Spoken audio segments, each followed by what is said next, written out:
Welcome to the Virtual Memories Show. I'm your host, Gil Roth, and we're here to preserve and promote culture, one weekly conversation at a time. You can subscribe to the Virtual Memories Show through iTunes, Spotify, YouTube, Google Play, and a whole bunch of other venues. Just visit our sites, chimeraobscura.com/VM or vmspod.com to find more information, along with our RSS feed. And follow the show on Twitter and Instagram at VMSPod. It's been a sort of up and down week for me. On Saturday, I ran farther than I've gone all year, which was exhausting, but helped me mentally. 14 miles, and I hadn't gone beyond 8, and really have been sticking to about 5.5 for most of my runs. Anyway, I made some good art. I made some bad art. Particularly, I actually threw something out for the first time because I just made such a muddle of it. And I'm supposed to have a rule of some kind not to throw anything out, but whatever. It's my art and my thing. The thing that was interesting was I finished reading for the first time Philip Roth's My Life as a Man from the early 70s. And I realized that maybe if I'd read it when I was younger, I may not have developed such an affinity for Roth and his later books. My Life as a Man is absolutely brutal towards women, literally by the end, where the narrator beats the crap out of his estranged wife. And the relationship between Tarnopol and the estranged wife is pretty much a one-to-one with Roth and his first marriage. It's pretty horrifying in a lot of places. And it reminded me a lot of that Norman Mailer novel from about a decade earlier, An American Dream, in which Norman Mailer's idea of the American dream apparently is I get to get away with beating my wife to death. A lot of things are problematic now that we quote unquote white men treat it as great man's art once upon a time. It kind of tells me that, when Vivian Gornick was writing about this stuff in the 70s and just how awful it was towards women and was kind of derided for it, and she had a lot more going on than people were giving credit for at the time. But anyway, that's starting the episode off on a heavy note, and I'm sorry about that. But it does fit in terms of what we're going to be talking about today, which is what gets talked about and what gets swept under the rug and how that's changed over the decades and how what was kind of ignored but is now seen as trauma and PTSD. Anyway, let's get to it. My guest this week is cartoonist Glenn Head. Now, Glenn was on the show 5 years ago to talk about the graphic memoir Chicago. And at the time, he alluded to a follow-up book about his experiences as a teenage student at a private school in northern New Jersey. And that book, Chartwell Manor, is out now from Fantagraphics, and it's an amazing piece of work. Glenn renders the awful abuses that took place at the school that he suffered, that other students suffered, from the perspective of his 7th and 8th grade years, and the mix of shame and confusion and pack mentality that the boys adopted in response to the headmaster's sexual and emotional abuse and predations. But rather than just tell the story of that period of his life and the eventual exposure and downfall of the school, Glenn spends a good portion of the book, I think maybe 2/3 of it, on his life after Chartwell Manor, up almost through the near present. And he shows how the fallout of those years of his life warped his relations to sex, family, life, addiction, art, and everything.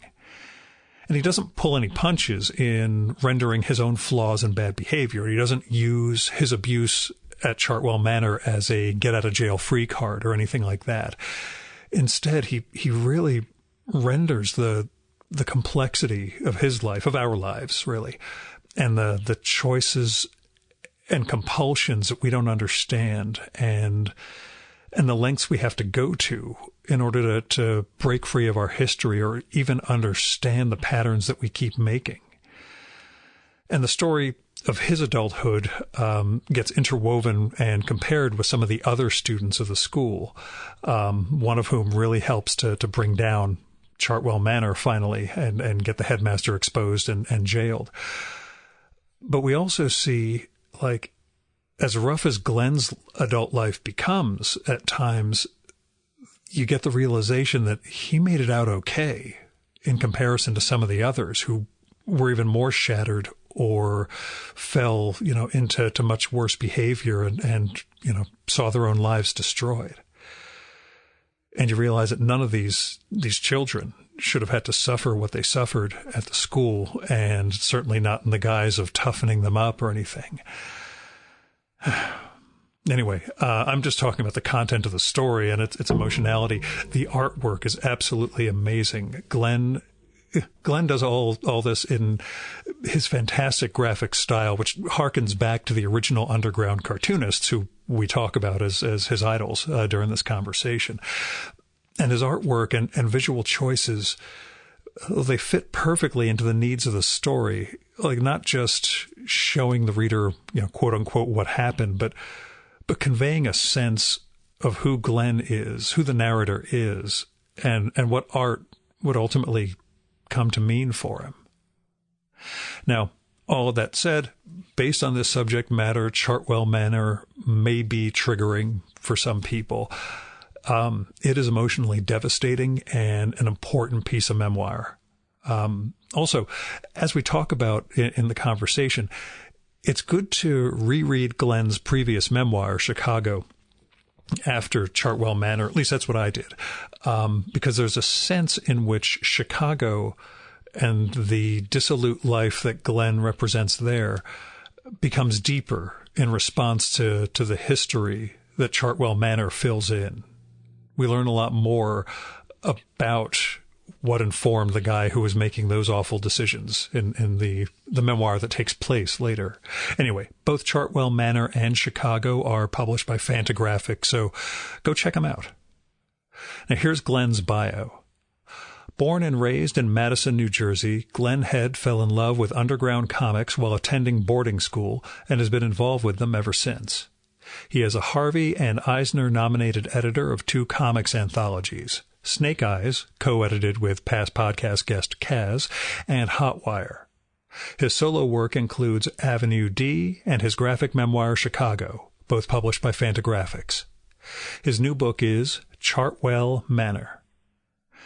And now, the 2021 Virtual Memories conversation with Glenn Head.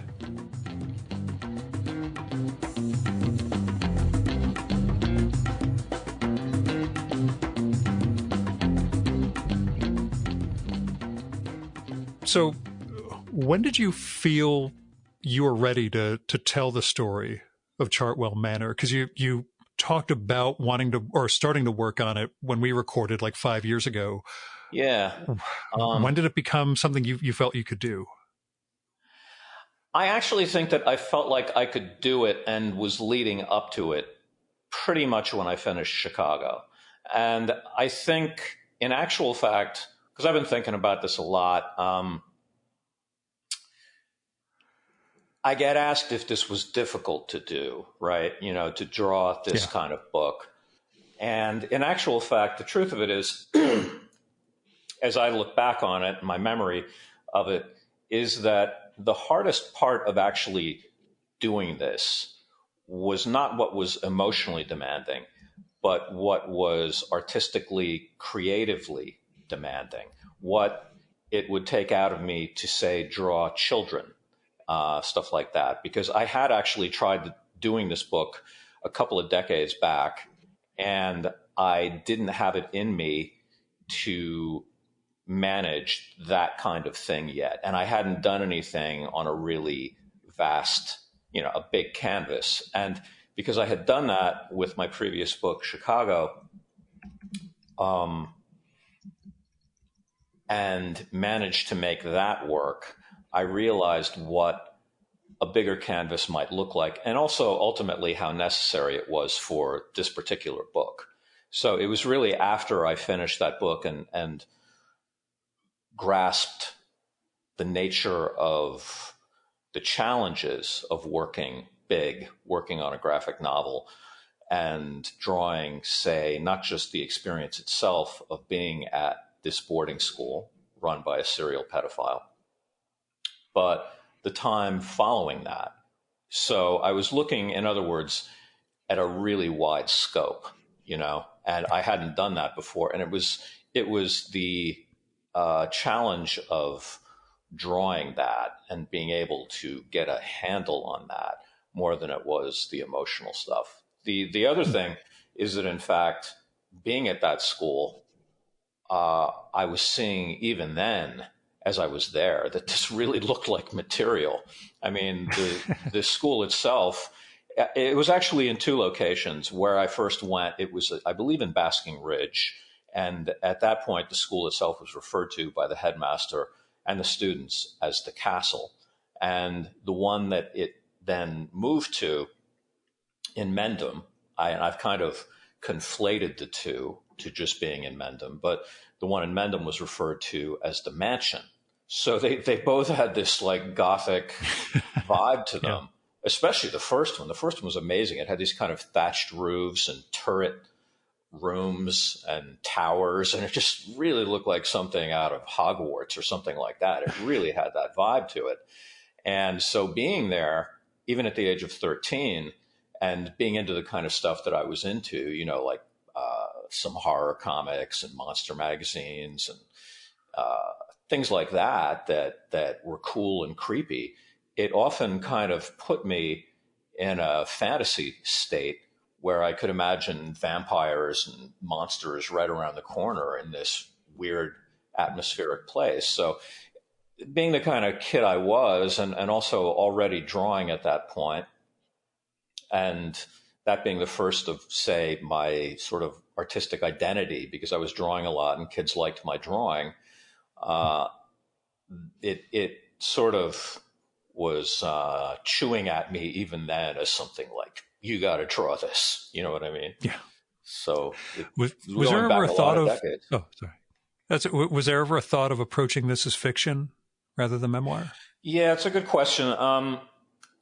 Not really, simply because I felt like the headmaster himself was such a perfect villain. Like I remember this quote, Hitchcock saying that the better the villain, the better the movie.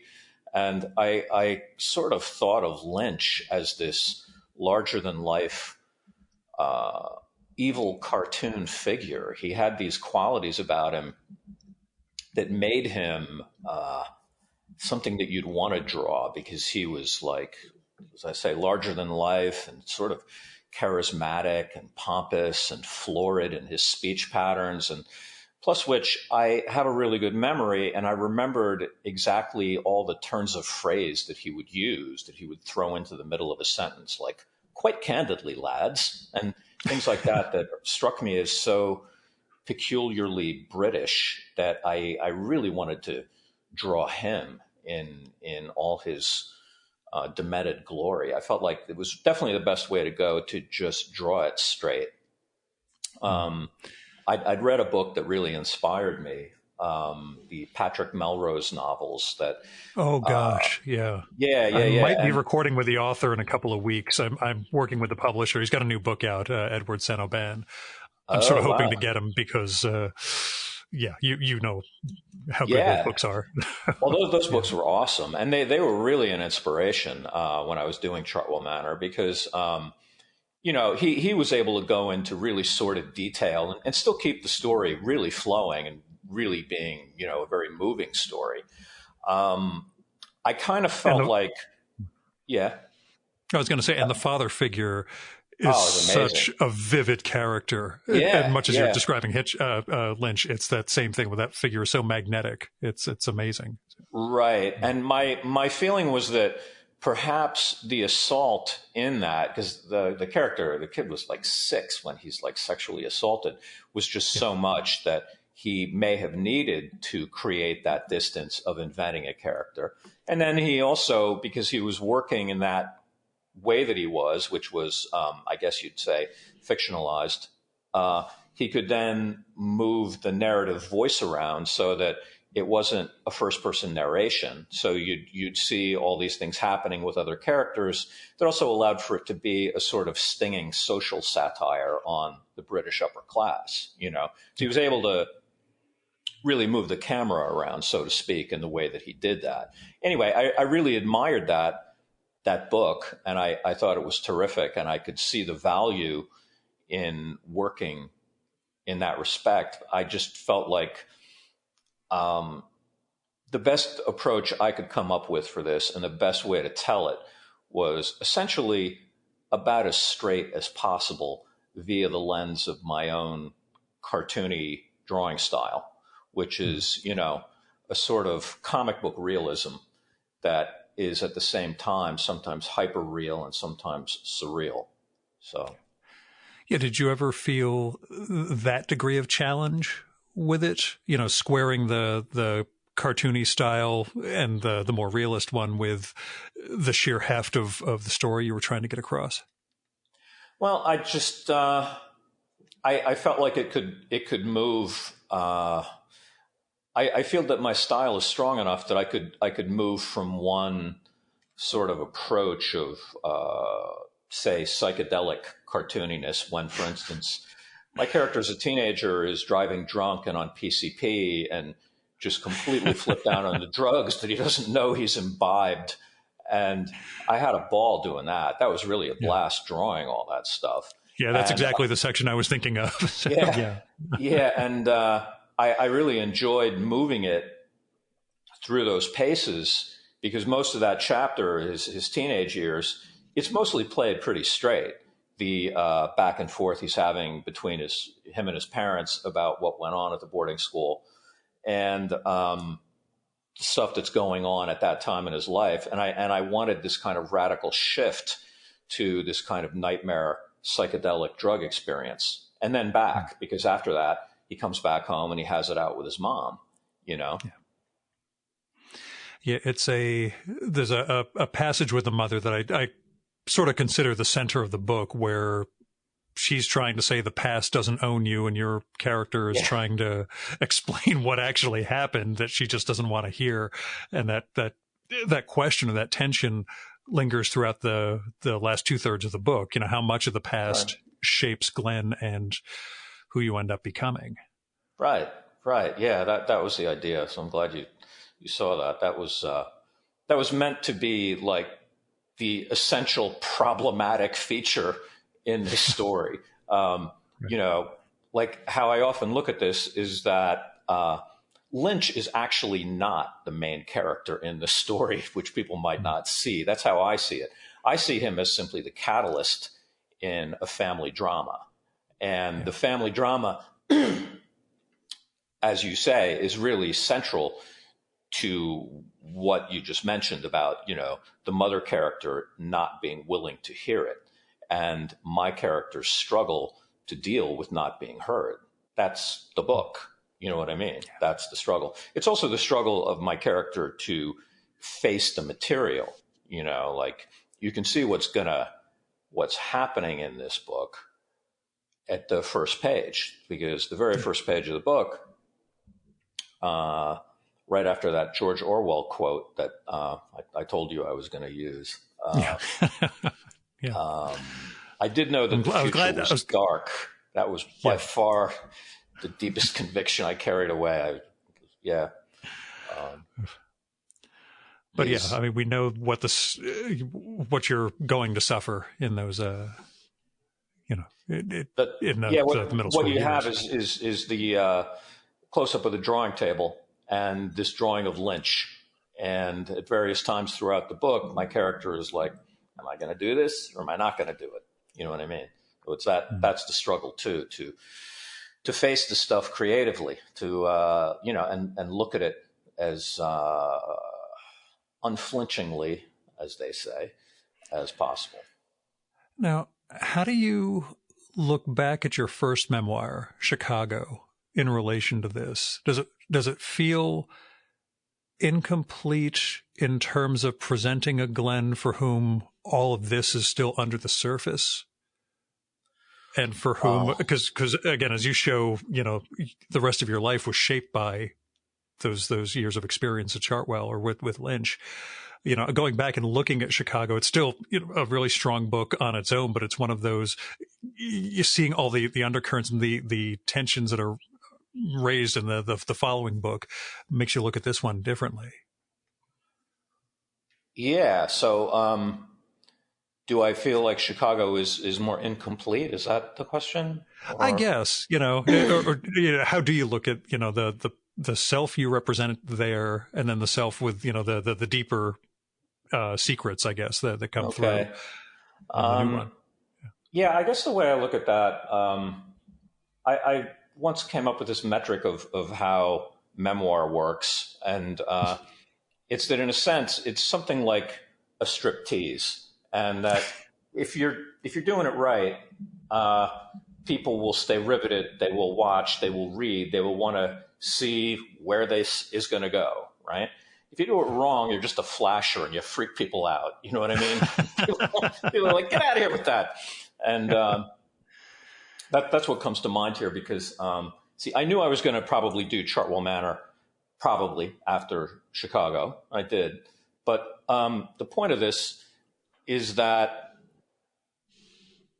as I do this kind of work, and it's an ongoing project, I have to be aware, in my mind, that people may only be willing to take on so much. Sure. So in doing Chicago, my character was sort of quote unquote crazy. And that can mean a few different things, a crazy art student. And you can leave it a little vague and you can still build it up to the end, which I did in that book, of my character having been through this crazy adventure of dropping out of art school in Cleveland and then being on the street in Chicago and panhandling and having this crazy adventure of meeting Robert Crumb and Muhammad Ali and a lot of other people and having that crazy story and then end up back home at his parents' house and then end up in the attic with a handgun pointed at his temple and he's naked and you've pushed it that far. And that was as far as I felt like I could push that and not reveal more than that, knowing that the next book would reveal more. if that answers the question, because it's like, I feel like there is only so much I could or would expect the reader to follow me along with, if that makes sense, Sure. And your first major memoir exploration, I could see let's not dump everything on the reader this first time out. Yeah. And also there's only so much content you really want to put in a book. I really don't think it would work. It wouldn't be advisable with a book as ambitious and as big, it's 236 pages, as Chartwell Manor, to have it be about other stuff too much more than what is in it. You know what I mean? I think it could just could collapse under the weight of it.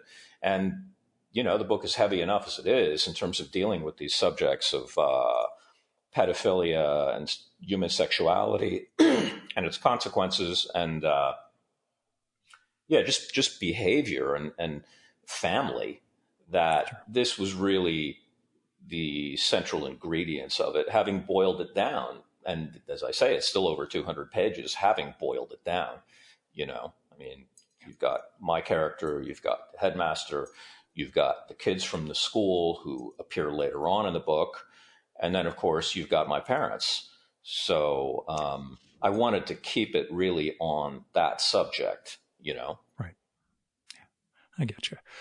Now, when we did talk last time about Chicago, you mentioned how much it had taught you about storytelling. Yeah. Was there a degree that you had to unlearn certain things for Chartwell? Did differ enough in terms of what you were trying to tell, or again, was it just building on what you had learned from making Chicago? I think it was mainly just building on it. See, the thing that's really interesting about doing a graphic novel, if you haven't done one, and I didn't like start off doing comics having anything to do with like even looking or imagining the graphic novel, is that once you get into it, and especially if you do work like mine, which is autobiographical, and you can dive into excuse me, you can dive into the emotional content of a story, of the characters, and you can really take that pretty deeply. And ultimately, that is in fact what really interests me anyway. I'm really interested in emotional states that people can be in, whether it's the character of my mother being upset and being in denial about my own experiences or my own rage at her for that. It's really a wonderful thing that you can do these things with a graphic novel, because you can't do them that much with a comic book. Right. The difference between, say, what Chester Gould was doing and just working with these very simple, emblematic characters that are really one-dimensional, which I love, to what you can do with something like Chartwell Manor is really awesome, because you can really open things up incredibly. I mean, you have to stay on top of it, because the one thing that I really learned at art school when I was at SVA was brevity. Brevity is kind of like the soul of comics. You want everything going in between the panels, and you only want what's necessary in the panels. And you've got a different metric going with a graphic novel. There can be a lot of panels, but that said, maybe there can be too many. You know what I mean? Yeah. You want to get to the heart of the story. You don't want to drag things down. And it's a strange thing, a comic book that lasts hundreds of pages. It's kind of anathema to what used to be, having read all those kinds of comics that we grew up with, whether it was comics in the newspapers or all the superhero comics books we were reading as kids, or anything like that, or if we saw the EC comics as kids, or we read the underground stuff. I mean, it was just it was a much shorter metric. It was like 25 to 32, maybe 50 pages, and it was usually a lot of stories within those 50 pages if it was that many too. You know what I mean? So it's a different thing, and it really is different, and it takes some time, I guess, to grasp that and learn it and work with it. And that's the other reason I couldn't have done Chartwell Manor first. I needed to learn those metrics and learn how to work with that kind of storytelling, Yeah. It's something that struck me reading this one, and just reading the blurbs on the back of the book from Robert Crumb and Justin Green, and gosh, who was the other one? Oh, Pete Bagg, of course, on there. That that sense, and Green brings it up, that you were too young for the original Undergrounds, but you're keeping their spirit going. How much, I don't want to say how much do you owe, but in a sense, how much of a sense of permission or freedom did you derive specifically from, the Zap cartoonist, the original Undergrounds? And also, great job with the S. Clay Wilson blowing your mind splash in the book, because that one, because I was thinking of the Denny Eichhorn panel where that Bag drew, where Mad Magazine blows his brain up, but seeing the S. Clay Wilson panel you did there was just one of those. Well, yes, that would bend my mind forever if I saw that when I was young. So, but to what degree did specifically the original Undergrounds, do you feel, I don't say influence or like I say, a sense of permission, even with everything else that's come in graphic novels since then, what you owe those guys? I think I owe everything to those guys myself. Partly, see, I did read that stuff then. I did see that stuff when I was first at that school. And that's something that I was very intent on working out, because, see, the school itself was this demonic place. There's really no other way to put it, both with the headmaster and those experiences that I described, the assaults, and then also these bedtime stories that had to do with like Satan worship. I mean, this was fucking demonic. And so I loved it that at that time I did see some of these Zap comics that I also considered, you know, in their own way demonic. So that was and deliberately, deliberately. And you know, in truth, I wasn't really ready for either one. Obviously, nobody's ready for a school like that, and a 13 or 14-year-old isn't really ready for Zap comics, especially when they're like, you know, back then that stuff wasn't around. But that stuff really gave me permission because, you know, from that point on, I was reading this stuff and I was really immersing myself in that material. It was really what I looked at for a lot of years, till I got to SVA really, and Raw came in and other things. But what those comics really encouraged and gave permission to was putting it all out there.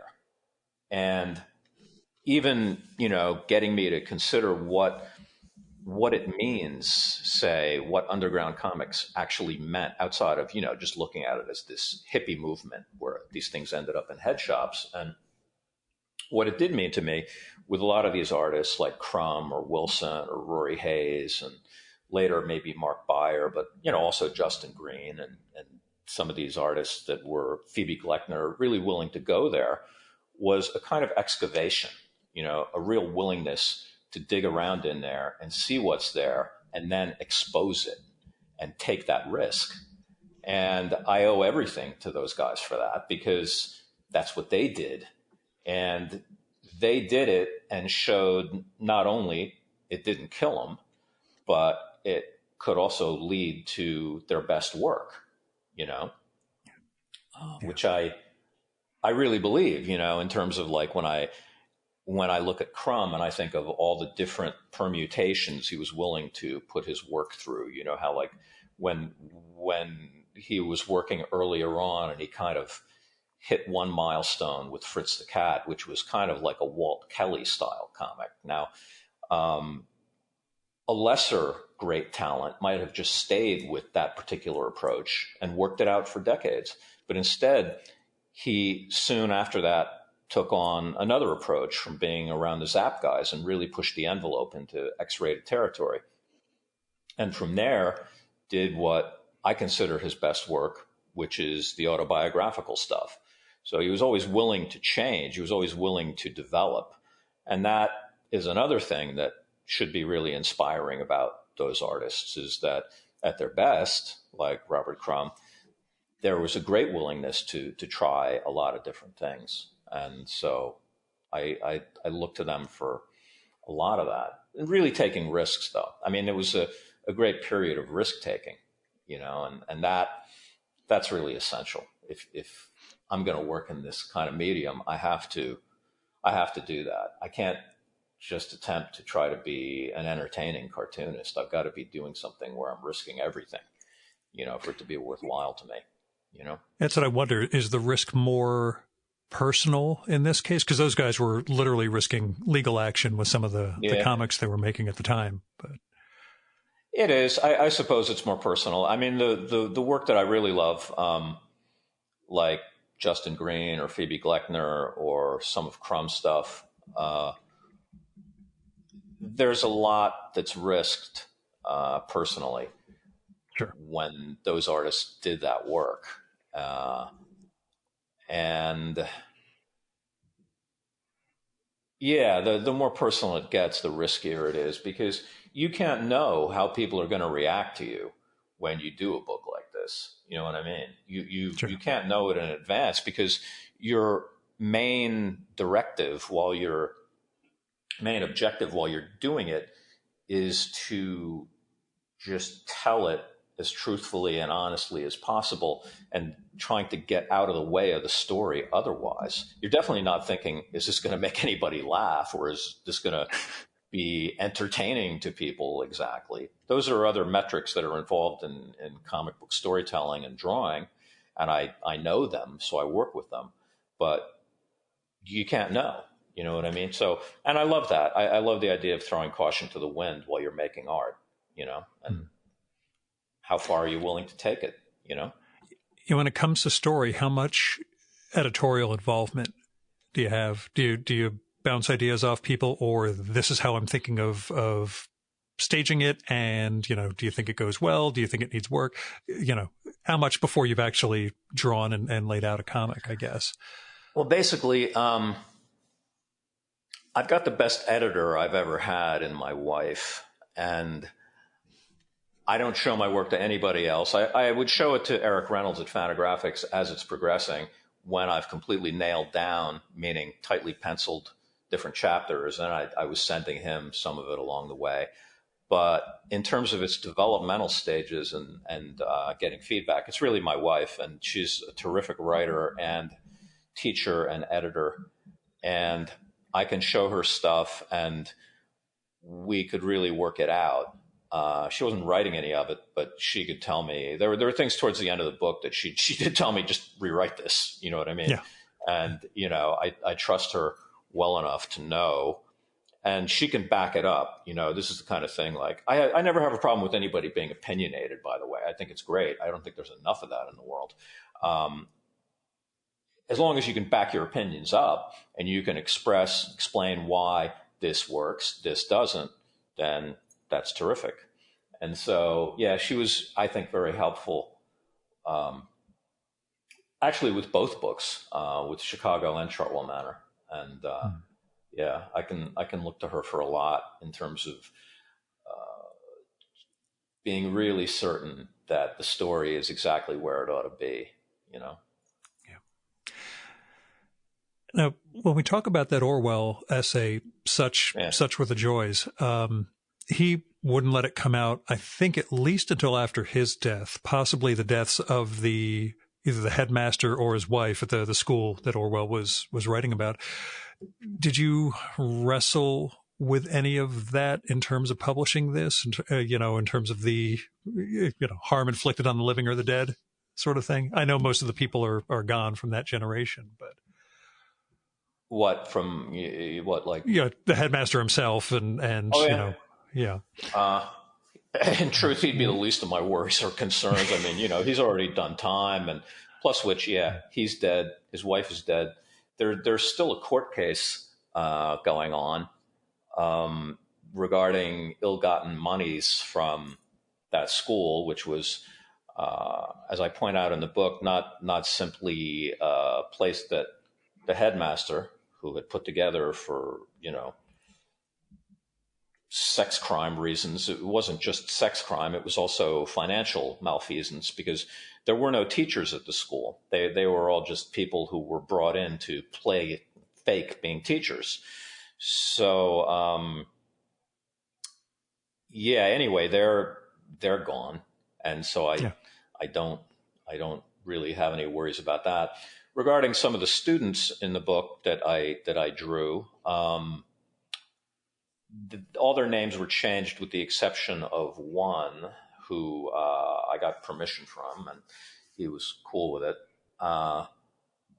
And he's the one who actually deals with the court case to get Lynch locked up. And he's, in a sense, the hero of the book. I'm not. I was contacted by people way after the fact. Like a lot of people, I just wanted to bury it and would find that it would be a corpse that would reanimate itself eventually. And it did, in the case that the students would contact me now and then, that is alumni, about what was going on. And then I would find out about the court cases. Other than that, I was changing names. It's a good question. I mean, it's a tough book to do and include people in. But it was very important to me that this book be as truthful as possible. So that was my main objective, What have the reactions been like of your family and the other Chartwell kids, or even, other victims of abuse who weren't related to this? I know the book's only been out a couple of weeks, but hearing anything? Or were there people you sent previews to who reacted? I've gotten really great reactions from couple of people who were at Chartwell. Other people, they haven't gotten the books yet. I've gotten great reactions from other people who bought it, who weren't there, but maybe have suffered some kind of what they consider abuse over the course of their lives, and they got a lot out of it. And so, yeah, that was really nice, and I was happy for that. I haven't heard anything from my sisters yet. I kind of wonder what they're going to think. And I would imagine they've probably gotten copies yet because they knew about the book and they ordered it. Let's see. My mother actually died. She passed about only like 5 or 6 weeks ago. So, oh, geez, I'm sorry. And that was after a long incapacitation, really. And my dad has been gone for 10 years now. So I actually do consider this the kind of book, partly because that's how it happened later on in life, as opposed to, I mean, in truth, I'm really amazed by cartoonists like Justin Green or Phoebe Gleckner, who they were doing these books about their childhood. And yeah, we'll say trauma, but I know you don't use trauma once in the book itself, and I know it's an overused term, but yeah, right. But man, I think that's amazing that they were able to do that stuff at such a young age, because there really is something to this whole thing of processing stuff, trauma, and so that you can use it as material. It generally really does take that long. It took me quite a while. And as I said, though, a lot of it was being able to feel like I had the chops to do this, but it's not just that. I mean, there's also that personal human development. Yeah.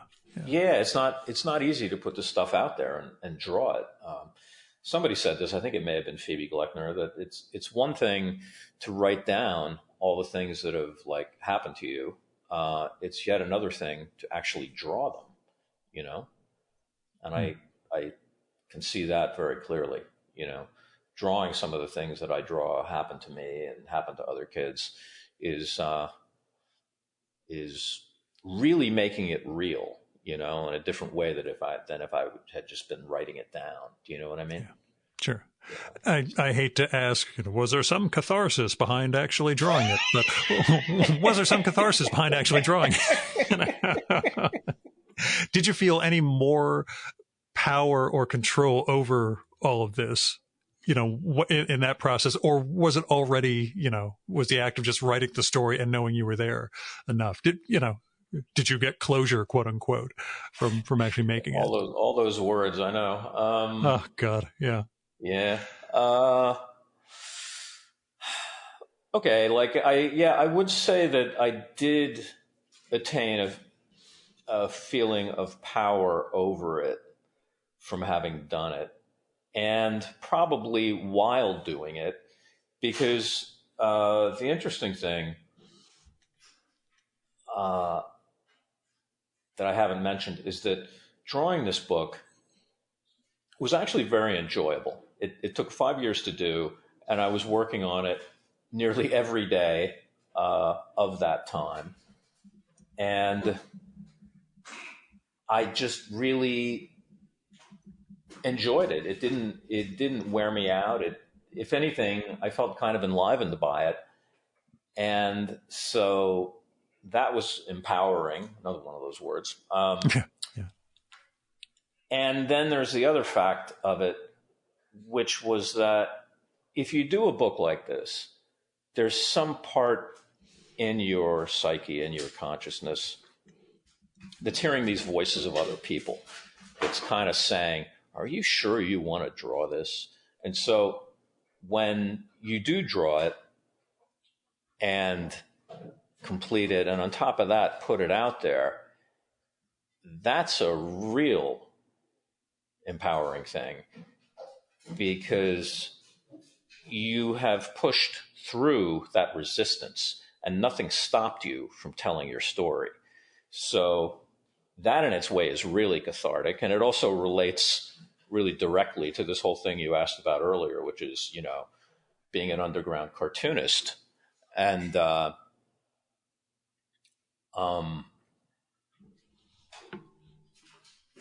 so yeah, that feeling of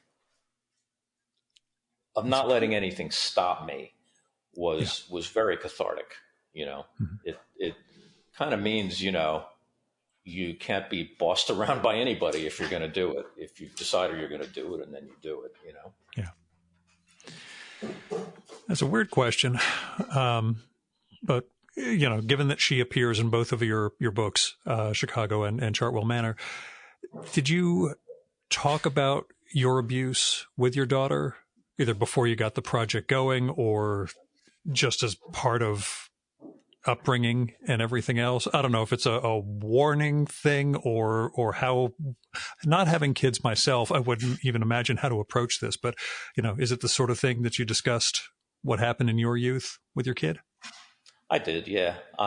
She's known about me having been at the school as a kid, and the experiences I had and what they were like, and what my experiences not just at the school were like, but also with my mom, just so she'd kind of understand it. Also, just to understand how different childhood is treated in this day and age, which, she was surprised by the fact that, one of the things that gets the book going is my character on his way back from school in the first couple of pages. And it transpires that my character found out when he was dropped off there that he was taking seventh grade over again. And explaining that to my daughter, that kind of thing might get done by a parent to a kid back then, was kind of eye-opening and earth-shattering to her, because she couldn't believe that would happen, because basically parents don't trick kids into things like that anymore, or at least, in the world that she knows. So yeah, she knew a lot about this stuff. Yeah. I talked to her about it a lot, and told her that she's in it, and she's actually one of the how would I put it, brighter moments in the book. Yeah. In that, see, the book has to show a lot of darkness, but she is like the light at the end of the tunnel in the book. She's what makes life better, makes moving forward and growth on my part possible, Yeah, I guess it's an even weirder question. The second, the 2/3 of the book are the aftermath, which are much more about your sex addiction, bad living, etc. And I guess that's even more difficult to talk about with one's daughter. But putting it out there in I don't want to say it as full glory, and it's fullness. Had to have been a little difficult, I guess, for you, just in terms of this is who I am, and I have a family, and I have a life. But this was part of the fallout of that upbringing. Yeah, that is difficult, actually. Yeah. That is difficult to draw that and to put that out there. I agree.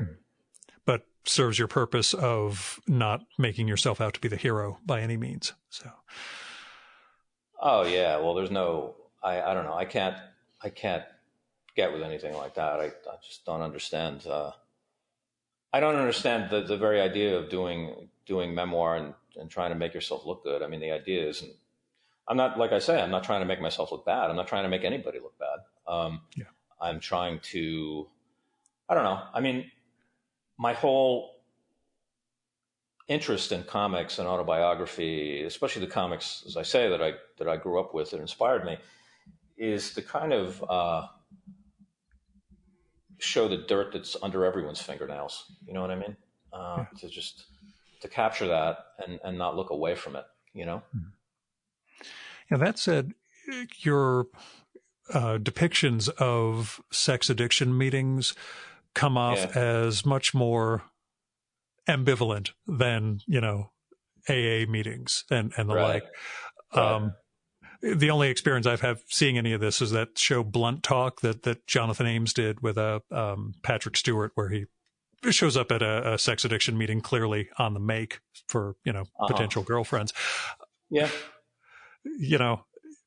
Is it something you consider? Well, how do you see it in relation to the other forms of addiction and compulsive behavior that you've engaged in and that people fall into? How worthwhile are those sorts of meetings, I guess, from your perspective? They were really worthwhile in terms of like the fact that I liked those guys. I liked hanging out with them, and I enjoyed their company. Like I show myself hanging out with them after a meeting and going to a restaurant and hanging out, but me also being a bit snarky about it. But Yeah, yeah, I liked them as people. I didn't really believe the program too much. I think I think the metrics are different in terms of alcohol addiction versus sexual behavior. I think the sexual behavior has to be, you have to come to terms with it. And there's even a scene in this coffee shop where my character sort of upsets them a little bit by saying that like it chooses you, you don't choose it, and that's it, finito. And they kind of respond like, well, what? Then you just like let everything happen, blah blah blah. It's a fair question. What do you do? I mean, like sexually, we are what we are. We get handed, what we get, and we have to deal with it. And that's even true of my headmaster. It's true of rapists. It's true of everyone whose sexual behavior goes where it goes. It's hard to know how much that can be fixed by meetings. It's debatable. It's debatable that you could take something that worked for alcoholics, 12 steps and all of that, and just apply it, affix it to something like sexual behavior. I don't know how well that works. I like those guys, but if I'm in a meeting like that and I get a sense of things being squashed in terms of one's ability to really see the world the way you see it. I'm talking vaguely here because I don't want to quote anything I ever heard Sure. from any of those guys. It's not really Sure. appropriate. But if I've sensed that of things being squashed emotionally or artistically or being willing to see things as you really see them, then I'm going to look askance at that. So I kind of did, But I mean, look, I guess I would say one of the best things about any kind of recovery situation you can be in, whether it's for alcohol or sex or food or drugs or you name it, is to really find that you're not alone. I didn't show a lot of, I only used actually a page of an AA meeting in the book because, as I say, I don't see the book really being about recovery per se. You're not alone. Other people have had the same experiences you have had, and when you're in those meetings, they're a safe place. And when I first got sober, that was what I needed, maybe more than anything else, because I didn't feel like I could necessarily trust anybody. Yeah. The people I knew, the people I associated with in the art game, and just about everybody. I felt like everybody had their own agenda, and I'm sure I did too. And when you're getting clean, the only agenda that's really there is that it help you to get clean. And for that, you need to be in a room full of people you trust and feel safe with, And it's interesting, the book itself, where you reunite with several of the other Chartwell kids, also creates that, where even though you do suspect some of their motives, you guys have stronger bonds underneath because of the shared experience. Yeah, that's particularly true with the guy who was a friend of mine. It's not really true with the kid that I ran over on my motorcycle. Like there's some very disturbing stuff there where my character wonders what this guy might have gotten up to, because there's always a concern that people that go to a school like Chartwell Manor, because without exception, from what I saw, anybody who went to that school the reverberations of it followed them, and I'm no different. But, there's some real bad cases that follow people being in places like that. Just looking into some of it recently, there have been a fair number of suicides and a fair number of early deaths and stuff like that. And careers in cartooning. I'm just kidding. That was the case for me. But yeah, I mean, I felt a lot for those guys, especially after the fact, and even I also when you felt. Oh, go on. Yeah. I also felt really saddened for all of us to have that experience and then have to carry it around, and this one guy in particular who helped to get Lynch locked up, who, as I say, is kind of a hero. The verbal abuse that he took from that headmaster was, in a sense, as bad as anything physical that ever happened to him, because I could see that it had followed him, that he didn't think well of his own intelligence, and that was partly due to the verbal abuse that he took. So that saddens me that you can have that happen. And, in actual fact, there, for all of us, there are things that have to be worked through that have happened to us at younger points in our lives. That's what living is about. It's what growing up is about. But it's particularly difficult if it was really, really bad and if you got really hurt by it. So. Yeah, there is that question as to whether life mirrors school as we get older, or whether we transcend that. And I think that's on an individual level for people. It's as to whether we get over that internally. Yeah, I know. Yeah. Some of us do better than others. I mean, in truth, to a great extent, if I'm being honest, I feel like you have to emotionally, personally have transcended material like this to be able to draw it, or you would never be able to draw it. It would just kill you. It would take way too much out of you to draw this stuff if you hadn't already gone beyond it. You know what I mean? Yeah. Yeah, that's it was a line that Philip Lopate had about personal essays in prose, but this carries through. It's not the place for settling scores. That, if you're going to go into this with the idea of getting revenge, you're going to make bad art ultimately, which I know is a vague term, but it's not going to be what it could be. It's that thing about finding enough distance so that you can therefore also find your most authentic voice about how you really see what really happened. And if you're like all caught up in it emotionally, I don't know how you could possibly do that.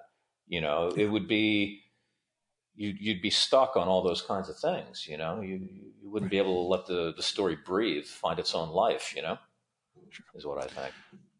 So I know the book is just coming out now, but what comes next?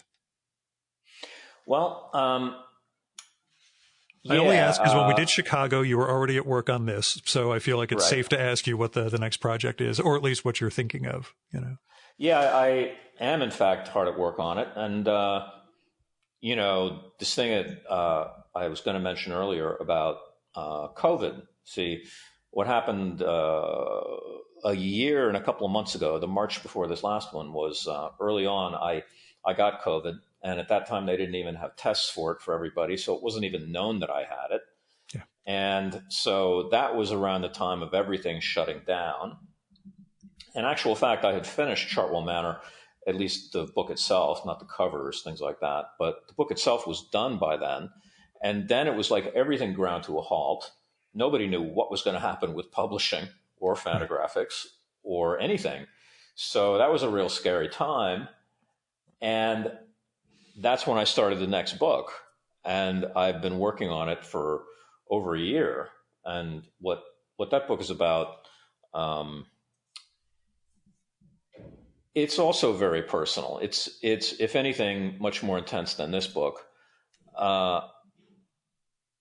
It is a story about, at least the scaffolding, we'll call it, the basis on which the entire story is being built, is around a friendship that I had with a Brit I knew in the early 80s when I lived on the Lower East Side.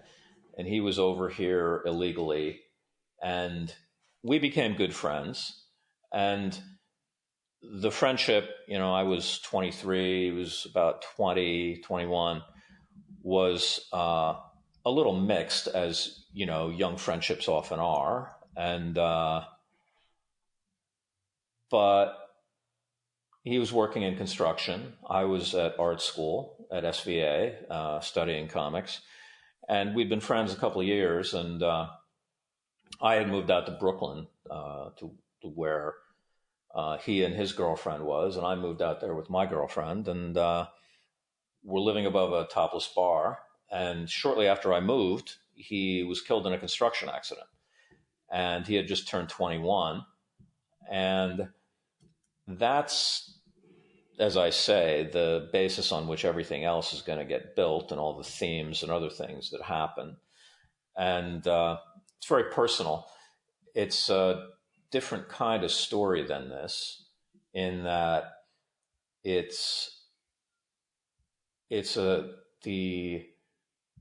how would I put it? The content of it is driven by the friendship, a great deal of it, and other friendships I had too, as opposed to being driven by the events. See, Chartwell Manor, everything that happens in it is driven by the events from chapter to chapter.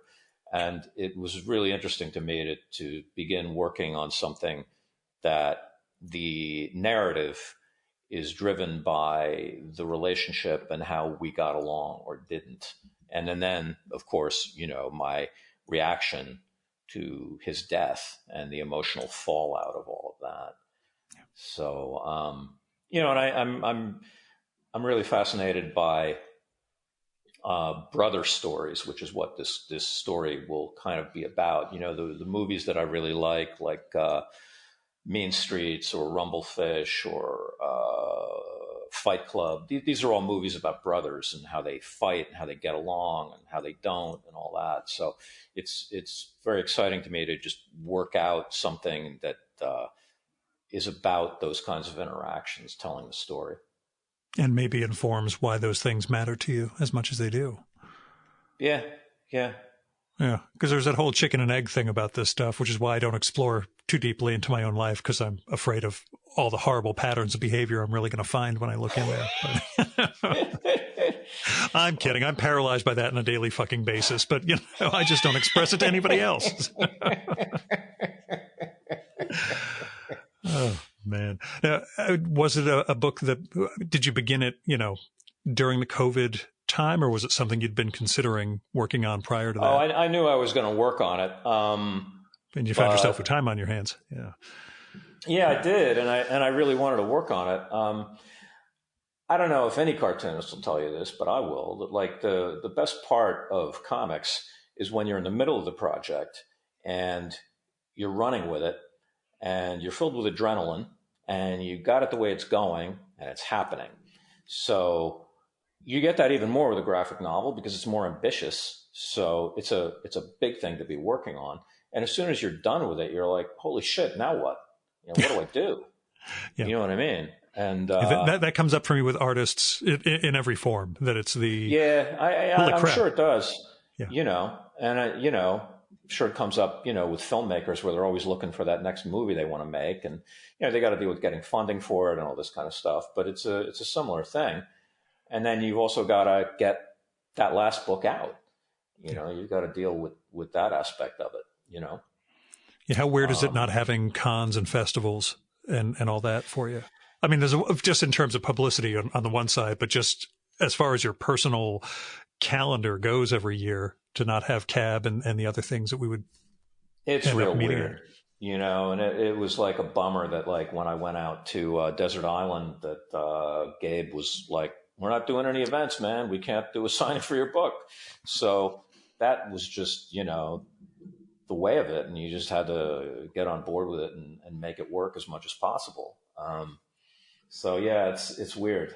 It's weird. I mean, I'd really like to be meeting people that have been buying the book and been telling me how much they like it. So yeah, and sending books to people that I got from Fantagraphics, selling them to them and signing them and all that is a different animal completely. So yeah, I do miss that, It's my strange. hope. It's real strange. Yeah, that we'll get to do this in person. Now, with the next book you're working on, you don't foresee another 5-year gap between books this time, right? Because I figure you and I should get together a little more frequently than we currently do. And I know we're doing this one remote, so Well, I'll tell you. I mean, my last book took longer than this, and it's a shorter book.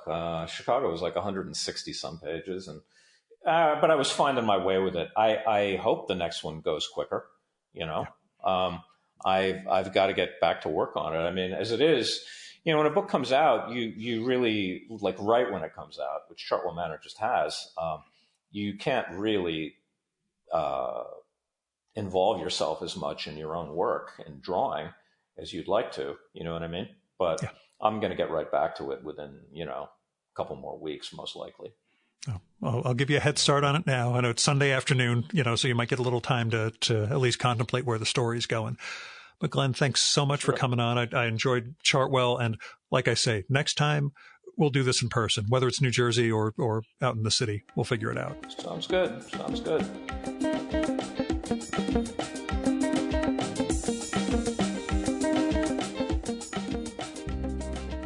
And that was Glenn Head.